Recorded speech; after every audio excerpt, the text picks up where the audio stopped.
नमस्कार, एक बार फिर से आप सभी का स्वागत है DS4 न्यूज में। बहुत जल्द जो है राहुल गांधी से ईडी फिर से पूछताछ कर सकती है। सन 2022 में राहुल गांधी से लगभग यंग इंडिया मामले को लेकर के लगभग 40 घंटे की पूछताछ हुई थी, लेकिन अब फिर से वही मामले खुलने की उम्मीदें बताई जा रही हैं। ईडी की नौबत फिर से क्यों आ रही है जब सारे पूछताछ पहले से ही हो चुके हैं? क्या देखिए, जब अडानी पर भ्रष्टाचार के आरोप लगेंगे जी, तब जांच राहुल गांधी पर होगी। कभी ईडी की रेड पड़ेगी, कभी सीबीआई भेज दी जाएगी और कभी आईटी के छापे पड़ेंगे। ये बहुत पुराना ट्रेंड है भाजपा सरकार का और नरेंद्र मोदी का, बहुत पुराना खेल है। आज ईडी, सीबीआई और आईटी का खेल जो है, उसकी आड़ में अडानी को बचाना, भ्रष्टाचार को छिपाना, ये जो तिकड़म है, ये तिकड़म अब जनता के सामने बिल्कुल स्पष्ट खुल करके सामने आ गया है। कब तक आप भ्रष्टाचार को छिपाने के लिए, अडानी जैसे लोगों को बचाने के लिए लोगों को पार्टी ज्वाइन करवाते रहेंगे, लोगों को ईडी, सीबीआई और आईटी का डर दिखाते रहेंगे? कब तक भाजपा कार्यालय से आप ईडी, सीबीआई और आईटी को कंट्रोल करेंगे? कब तक? इस बार इस पूरे के पूरे मसले को जो फ्रंट में लेकर के लड़ रहा है, उसका नाम है राहुल गांधी। और आपको याद होगा कि कुछ दिन पहले ही राहुल गांधी ने इस बात की आशंका जताई थी कि उनको कुछ अधिकारियों ने बताया कि हमारे ऊपर रेड पड़ने वाली है, हमारे यहाँ छापा पड़ने वाला है। और उन्होंने निमंत्रण भी दिया था तमाम अधिकारियों को कि आपके लिए प्लेट में चाय, बिस्किट, नमकीन तैयार आपको मिलेगी। तो इस बार वो एक कहावत होती ना कि हम डाल डाल तुम पात पात, तो नरेंद्र मोदी को ऐसा कभी लगता था कि हम डाल डाल बाकी सब पात पात। इस बार राहुल गांधी डाल डाल हैं, पूरी एनडीए सरकार पात पात है। और इस बार जो खेल चल रहा है, बीते साल 2022 में जब राहुल गांधी के ऊपर जांच चली थी, तकरीबन 50 घंटे तक पूछताछ हो जाने के बाद में क्या मिला? कुछ नहीं मिला। राहुल गांधी ने तब भी उसके साथ कोऑपरेट किया था, सम्मान किया था उस। नहीं तो फिर ये बताइए कि राहुल गांधी जी ने पहले ही जो है डर जाहिर कर दिया था, आशंका जाहिर कर दी थी ट्वीट के माध्यम से, वो भी देर रात कि जो है उनको सूत्रों के हवाले से पता चला है कि ईडी फिर से बुला सकती है। डर किस बात का? देखिए, राहुल गांधी का तो नारा ही है कि डरो मत और डराओ मत।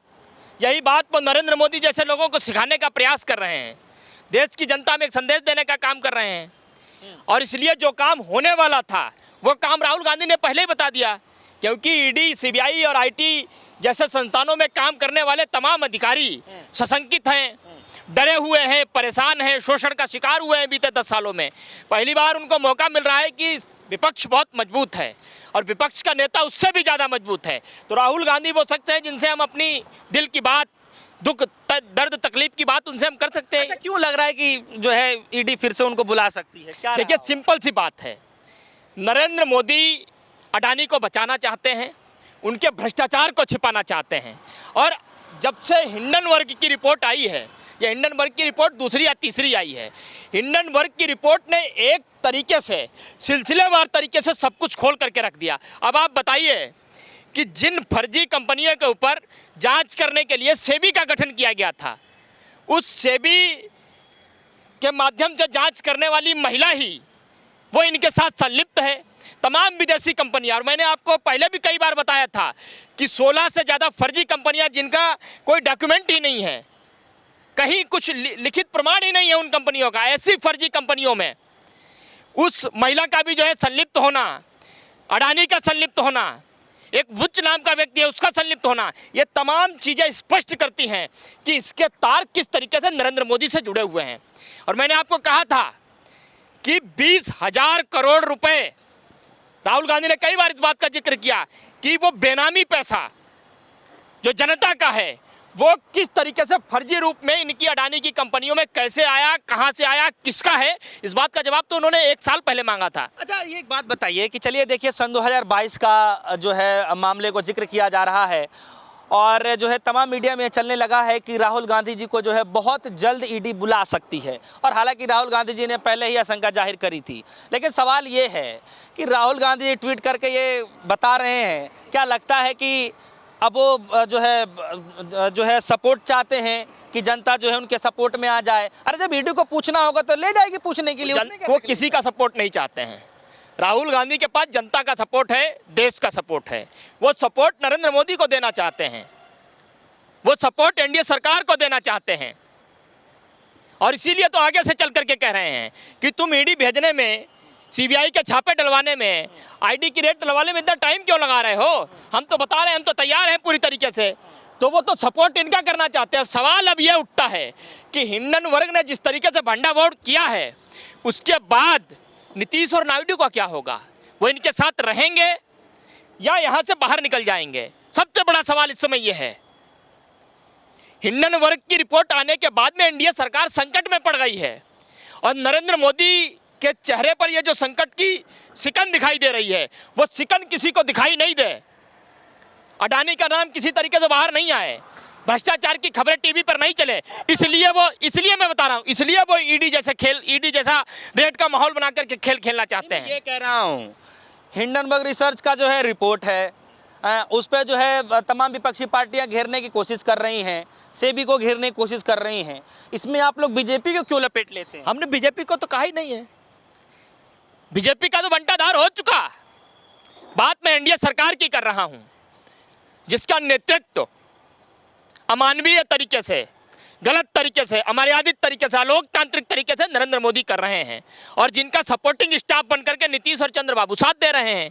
सवाल यह उठता है कि हिंडन वर्ग की रिपोर्ट आने के बाद, पूरा खुलासा होने के बाद नीतीश और चंद्रबाबू क्या करेंगे?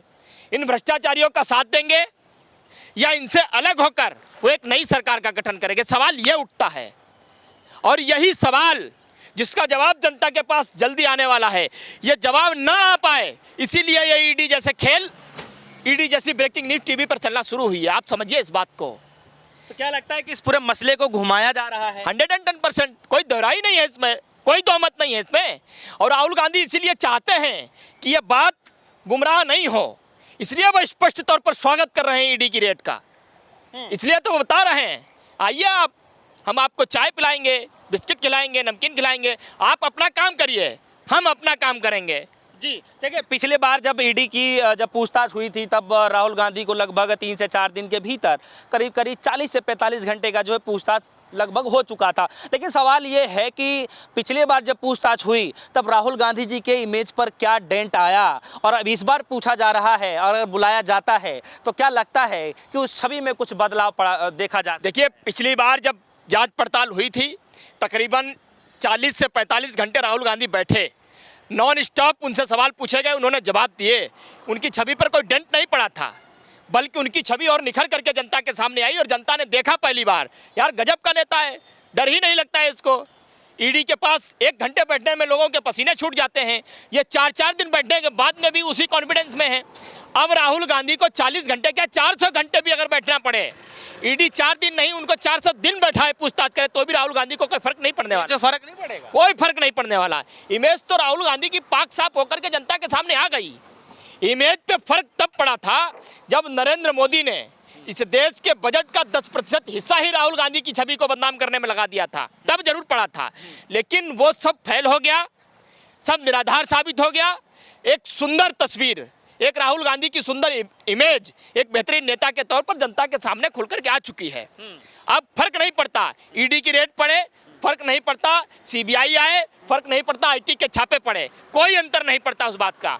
अब अंतर इस बात से पड़ता है कि नरेंद्र मोदी अब क्या करेंगे, एनडीए सरकार को कैसे बचाएंगे, क्योंकि इतना बड़ा खुलासा होने के बाद नीतीश और चंद्रबाबू इनके साथ तो रहने वाले नहीं हैं। अगर इनके साथ वो रहते हैं तो जायज़ सी बात है, इन लोगों को भ्रष्टाचार की उसी लिस्ट में गिना जाएगा जिस लिस्ट में आज अडानी जैसे लोगों को, बुच जैसे लोगों को और सेबी की जिम्मेदारी जिनके हाथ में दी गई जांच करने की, वो महिला भी उसी में संलिप्त पाई जाती है। इन तमाम लोगों की लिस्ट में ही चंद्रबाबू और नीतीश भी गिने जाएंगे। चलिए देखिए, हिंडनबर्ग रिपोर्ट आने के बाद जो है इस मसले को नया जो है तुल पकड़ा दिया राहुल गांधी जी ने। राहुल गांधी जी ने आकर के वीडियो में बहुत कुछ कह डाला है।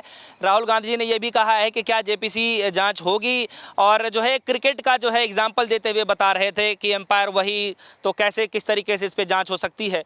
बहरहाल इस मसले को देखते हुए यही सवाल बार बार उठ रहा है कि क्या इस रिसर्च के आने के बाद, इस रिपोर्ट के आने के बाद क्या सरकार जो है फंसती हुई नजर आ रही है, क्या कटघरे में भी जो है मोदी सरकार आ सकती है? इस पर लगातार सवाल बना हुआ है। लेकिन देखिए, राहुल गांधी जी के इस बयान के बाद कंगना रनौत जो है इस पे बयानबाजी तो कर ही रही हैं, तमाम बीजेपी के नेताओं ने भी जो है राहुल गांधी को घेरना शुरू कर दिया है। और दूसरी तरफ ईडी वाला ये खबर चलना, देखिए ईडी की तरफ से जो है अभी क्या कुछ होगा ये भी पता नहीं है, लेकिन तमाम मीडिया रिपोर्ट्स में, तमाम मीडिया चैनलों में ये चलना शुरू हो गया है कि बहुत जल्द राहुल गांधी को ईडी बुला सकती है।